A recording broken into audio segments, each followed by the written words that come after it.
فجر کی سنتیں رہ جائیں تو کب پڑھنی چاہیے؟ اگر فرض نماز ہو رہی ہے تو سنتیں پڑھنی جائز ہے یا نہیں، اور اگر نماز نکل رہی ہے تو سنتیں پڑھنی چاہیے یا بعد میں پڑھنی چاہیے؟ بہت اچھا سوال ہے، روز پیش آتا۔ اس کا فیصلہ کن جواب سن لیں کہ جماعت ہوتے ہوئے سنتیں پڑھنا اس کی کوئی اجازت نہیں۔ اس سے بڑا ظلم کوئی نہیں کہ جماعت کھڑی ہو گئی ہے، فرض ہے، قرآن امام تلاوت کر رہا ہے، آواز آپ کے کانوں میں پڑ رہی ہے، آپ پیچھے سنتیں پڑھ رہے ہیں، وہ قرآن ہی نہیں اس کا سنتے، اور پھر کاٹ کاٹ کر پڑھ رہے ہیں کہ جلدی کریں کہیں رکوع نہ ہو جائے۔ یہ کوئی سنتیں پڑھنے والی بات؟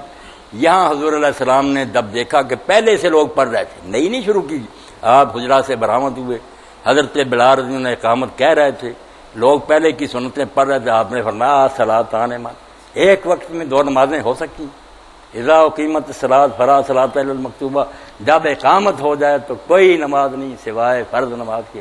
اس لیے یہ تو پکا پلے باندھیں